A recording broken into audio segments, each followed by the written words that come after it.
Boa noite, amigas e amigos. Canal Vasco Meia-Noite. Meia-noite. Canal Vasco Meia-Oito vai assim mesmo, não posso fazer nada. É assim, fazer o quê? Eu erro, sou ser humano. Renato Leão falando. Não deixa de curtir, compartilhar, ativar o sininho de notificações e se inscrever quem não é inscrito. Não me abandone, não me desespere, eu não posso ficar sem vocês. Gente, esse backdrop do meu patrocinador não impede com que vocês também queiram também me patrocinar. Não impede que, se vocês quiserem, eu coloque uma camisa, o patrocínio de vocês. Porque eu faço questão de usá-la todos os dias. Todas as camisas do Vasco. Mas em prol de um patrocínio, quem quiser patrocinar o canal, coloca a camisa, mostra a camisa, bota o backdrop, bota o produto de vocês, o que vocês quiserem. Entendeu, meus amigos? Gente, hoje, Riquelme está fazendo 21 anos. O Vasco já deu parabéns a ele. E eu fico pensando, poxa, o Vasco preocupado na época com o lateral esquerdo, desde a época do Henrique, e depois tivemos laterais que não deram certo, agora o Piton, que graças a Deus está saindo bem, e falaram até do Julião, do Sub-20, ele vai estourar a idade, ano que vem uma galera forte aí vai ter que subir, né? Não sei se vai ser emprestado. Mas o Riquelme ficou para trás, eu não sei se foi por causa da contusão, entendeu? E eu falei de jogadores que possam ser emprestados. Foi feito o levantamento, o Vasco tem 10 jogadores emprestados. Se eu lembrar aqui, eu vou falar para vocês. Alexander, o goleiro, está no Avaí. Ulisses, que ele chegou a jogar, não chegou nem a jogar pelo Vila Nova, foi para a segunda divisão de Portugal. Vitão, Zé Vitor, o Rodrigo, que está no Londrina, o Vinícius Paiva, que está na Moldávia, MT, Laranjeiras. Eu acho que o MT está no futebol do português de segunda divisão também. MT Laranjeiras, Lucas Oliveira. Gente, esse Lucas Oliveira, só para vocês terem uma ideia, ele chegou a jogar futebol de salão no Vasco. Ele pegava a bola com o goleiro, driblava todo mundo, fazia gol. Ele bagunçou o Vasco uns 2 anos atrás no jogo do Bangu, contra o Vasco São Januário. Ele era do Bangu. Ele veio para o Vasco. E aí, coitado, ele talvez assumindo uma responsabilidade, querendo mostrar que ele poderia ficar num time grande, ele não se ouve bem, criticaram, falaram um monte de merda do garoto. O garoto tá no Bangu, voltou pro Bangu. Eu acho que eu falei 9, falta 1. Se eu lembrar aqui, é o Vinícius Paiva, MT, Lucas Oliveira, Laranjeiras, Vitão, isso mesmo, lembrei, o Zé Vitor, porque tem Vitão, Zé Vitor, Alexander, Rodrigo, Lucas Oliveira e o MT, Vinícius, né? Rodrigo, sei lá, eu sei que já falei 10, também não importa, eu sei que são 10 jogadores e que eles sejam felizes, que o Vasco possa fazer negócios com eles para entrar mais um dinheirinho, porque é menos uma despesa. Imagina, menos 10 jogadores que não estão sendo aproveitados. Gente, em relação ao jogo de ontem, e a gente já tem que pensar no jogo contra o Bahia, fizeram uma grita muito grande, que até me surpreendeu positivamente, porque, assim, várias pessoas, eu não vou lembrar de todas, né, mas o ex-árbitro Salvo Espino, o respeitadíssimo Arnaldo César Coelho, Renata Ruel, que também é comentarista de arbitragem, os canais do Sport TV, o SBT, o Pedrosa, e por aí vai. Eu fiquei surpreso que, além do Rizek, o Lofredo. E o Rizek disse que na coletiva do Abel Ferreira, ele só queria fazer apenas uma pergunta.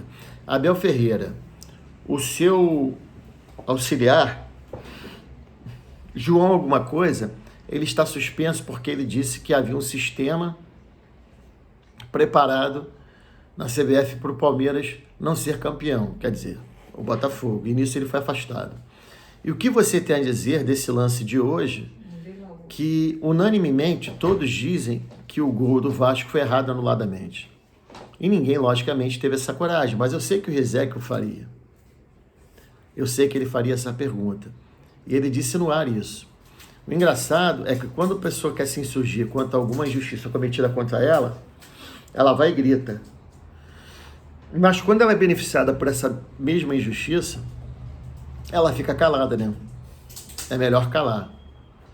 Então, assim, é uma pura sacanagem e até não é falta de caráter, mas sei lá, eu não sei a palavra que se dá, da pessoa se esconder, dizer que foi falta de sorte do Vasco, que beneficiou o Palmeiras.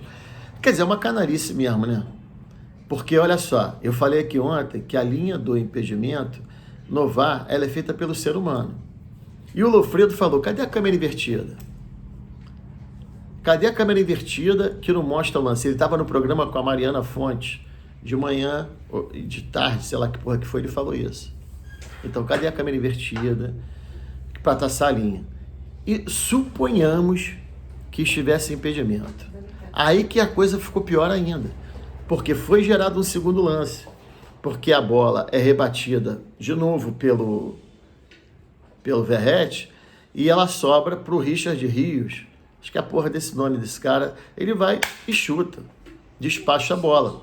Nisso é criado o tal do segundo lance. Então todos os árbitros que vocês imaginam, o Paulo César de Oliveira também, que eu não citei, Oscar Roberto Godoy, já devo ter falado uma meia dúzia de 10 aí.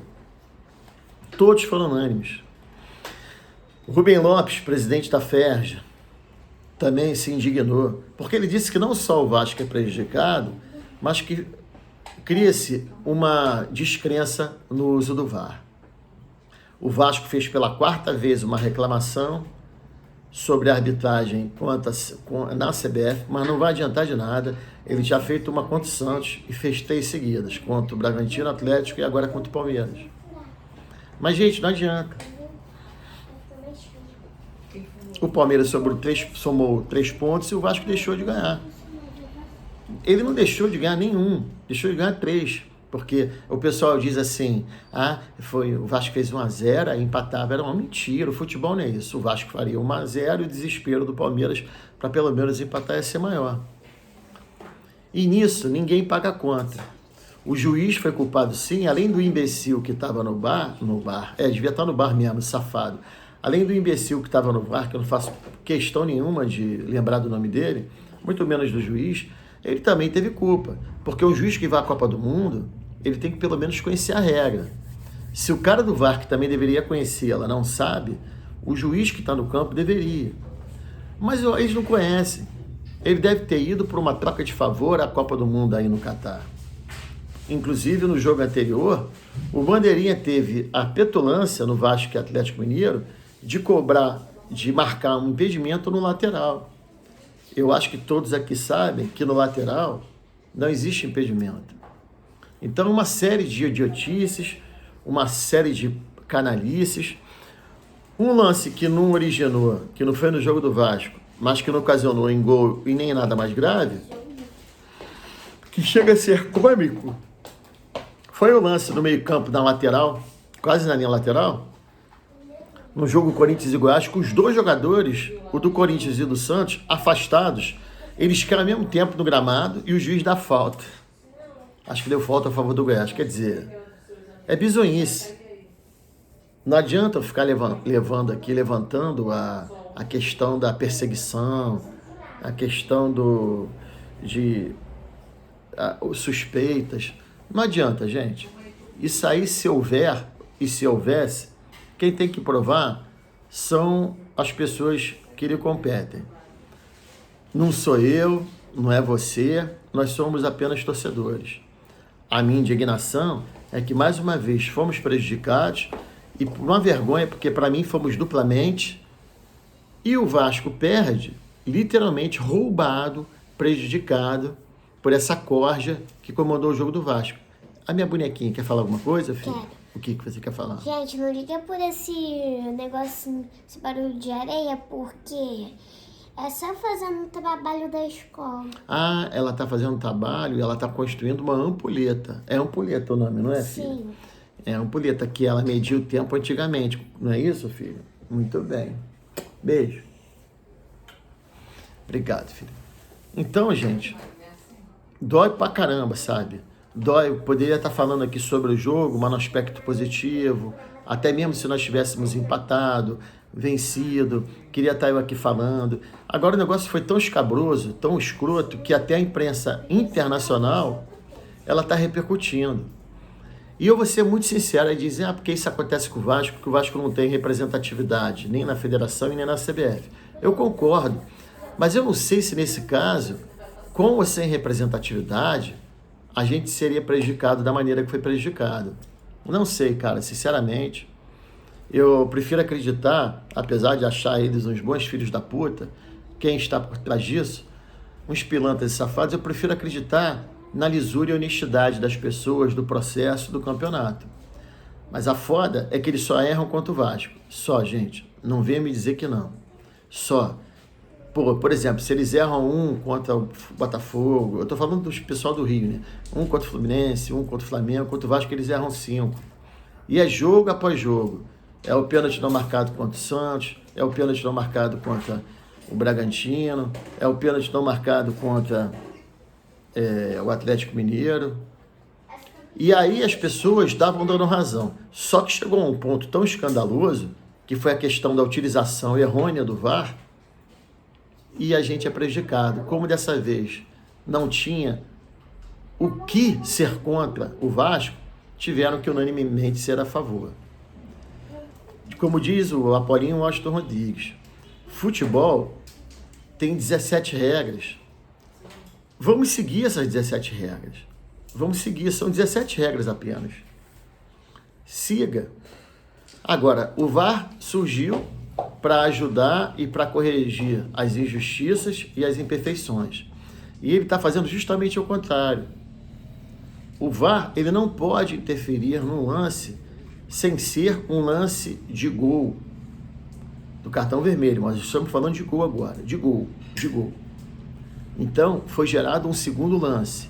Se eu e vocês, se nós acreditarmos que a linha foi feita certinha, apesar de eu repetir para vocês que o que delimita ou não se o jogador está à frente, não é o pé do patati patatá maior, é o tronco. E nisso não foi medido. Lofredo não é Vasco. O Rizek não é Vasco. Paulo César de Oliveira não é Vasco. Oscar Roberto Godoy também. Oscar Roberto Godoy não é Vasco. Salvo Espínola também não é. Eu vou falar para vocês o único ex-árbitro que é Vasco, que torce pro Vasco, é o Wagner Tardelli. O resto das pessoas que eu falei, até o Arnaldo César Coelho, esses caras não são Vasco. E esses caras estão dizendo que foi prejudicado.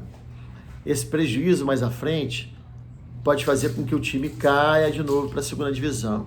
Ah, mas deveria, gente, olha só, presta atenção. Deveria é uma coisa. Um time, quando entra em campo, ele deve ganhar sempre. Eu estou falando de fato concreto e dentro da lei. Não poderia ser anulado o gol pelo VAR, porque o gol não teve nenhuma irregularidade. Se houve a irregularidade, foi antes do gol. Foi antes, no primeiro lance. Se você termina o lance e vai para o segundo, o VAR não pode interferir no segundo lance. É isso que eu entendo, que eu entendi, que todos entendam e que não é que entenda que está na regra. Por isso que eu discordo quando as pessoas falam assim, anulou polêmico gol. Não é polêmico, é gol. Polêmico é quando há vários tipos de interpretação. E não houve vários tipos de interpretação. Houve apenas um fato, que tenha sido impedimento, que para mim não foi, mas que tenha sido impedimento. Primeira jogada, primeiro ato, primeiro acontecimento. Num segundo acontecimento, não se pode mais interferir.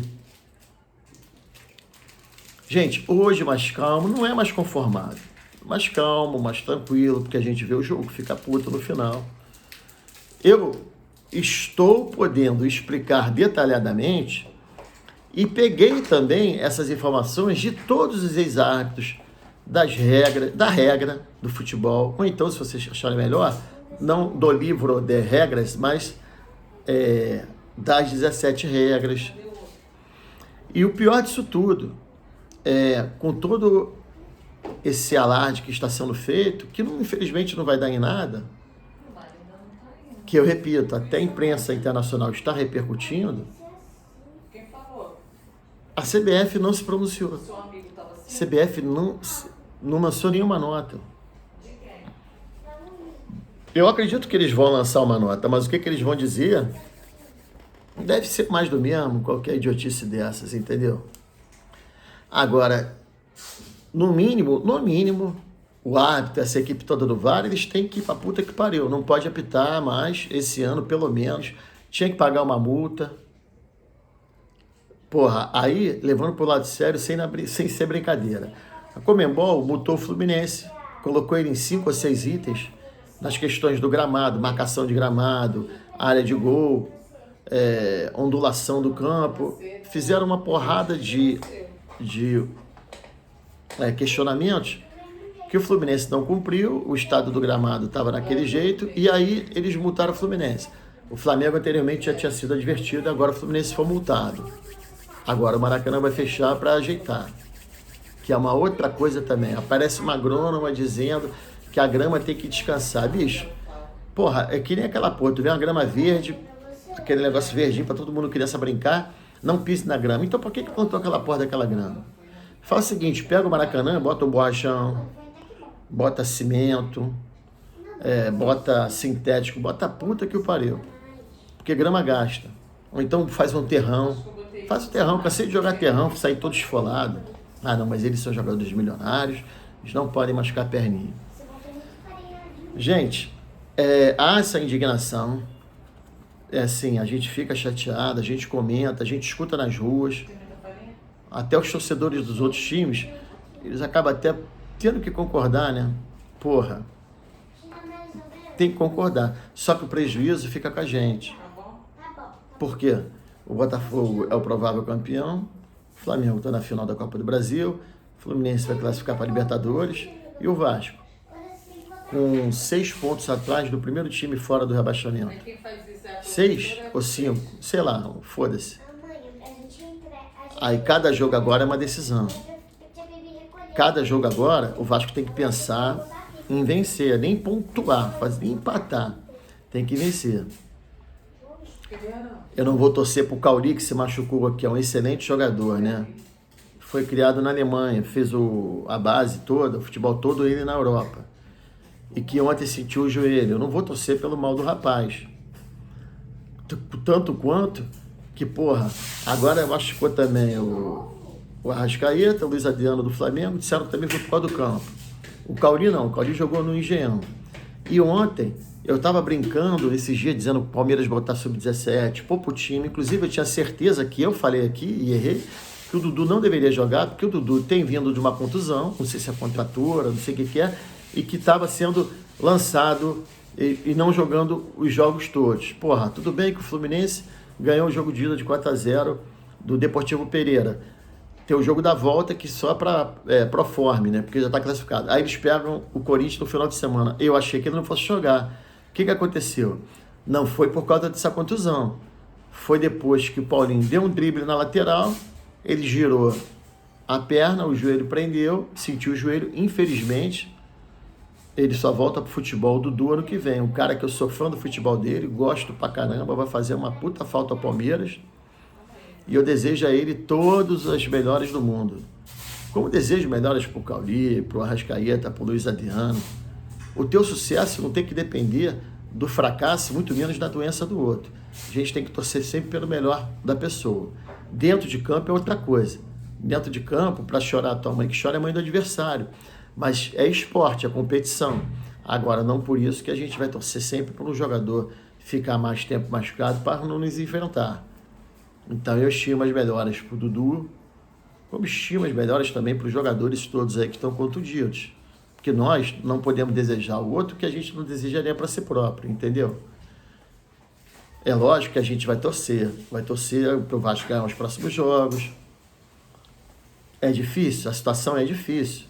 Os sites especializados aí davam 77%, agora já dão 70% de rebaixamento. E mesmo perdendo, quer dizer, eles devem ter diminuído porque o Santos e o Bahia também perderam. Mas o Bahia, gente, não tem o time fraco não, né? O time do Bahia é um time bom. É um time bom, eles não jogaram mal, porque o Botafogo tá foda, os caras estão atropelando todo mundo. E a gente vai ter que jogar muito bem contra eles. É o nosso adversário direto. Eu não gosto de falar nisso, mas saiu hoje, outro dia, os próximos 5 jogos do Vasco. Eu não vi, só que na reportagem acima está escrito assim, dos 5 próximos jogos do Vasco, 4 é confronto direto. Se eu lembrar aqui ou eu adivinhar, um é o Bahia, depois a gente joga o Fluminense, não é confronto direto. Depois é o Curitiba, confronto direto. Eu acho que o outro é o América, que também é confronto direto. E a gente agora, tendo que ganhar 10 jogos, pode ser? Eu nem acredito que sejam 10 jogos, tá? Eu vou chutar aí que a gente precisa de 8 jogos, daria 24 com 16 que nós já temos, 40 pontos. Eu acho que sai esse ano. Mas vamos colocar, em vez de ser 8, serem 10 jogos. A gente vai ter que, sei lá, vamos chutar, ganhar do Curitiba em casa, ganhar do Fortaleza em casa, ganhar os 2 jogos contra a América em casa e fora. O América ganhou ontem, né? Do São Paulo com menos 1 nos descontos. Ganhar do Bragantino. Ganhar um dos clássicos. Empatar o outro. Aí em casa a gente pega Inter, São Paulo, Corinthians. Tá na hora de pelo menos ganhar do Corinthians que não ganha anos. Vai jogar em casa. Internacional? Pode. A gente não gosta do Grêmio em casa. Vai pegar quem mais em casa? Cruzeiro fora, Santos fora, me ajudem aí. Eu não sei, mas pelo menos a gente ganhando a maioria dos jogos em casa, que eu acredito o seguinte, são 19 jogos. Então, desses 19 jogos, 3 é praticamente campo neutro, que é com o adversário aqui do Rio de Janeiro. Então, são 16. Vamos supor que desses 16, a gente faça 8 em casa, serão 8 com 3, 11. Então, gente, dá para ganhar. Antes a gente olhava para o time da Série B, ano passado, não sabia nem se ganhar deles. Depois dos jogos, os últimos que nós fizemos, contra Grêmio, Bragantino, Atlético e Palmeiras, a gente viu que a gente pode jogar de igual para igual com todo mundo. É ter paciência, ter calma, o time realmente está evoluindo, eu acredito sim no time. Tem falhas, não tem perfeição, não existe time perfeito, não existe, vocês sabem disso. Mas pelo menos você já não vê mais um bando em campo como você via antes do Ramon Dias chegar. E ele é bem assessorado pelo filho dele, hein, gente? Muito bem, ele está sendo bem assessorado pelo filho. Gente, uma boa noite a todos. Uma boa noite de segunda-feira, que Deus, Jesus Cristo, Nossa Senhora, todos os santos e anjos, o Espírito Santo de Deus, abençoe-nos e a todas as vossas famílias. Um grande abraço.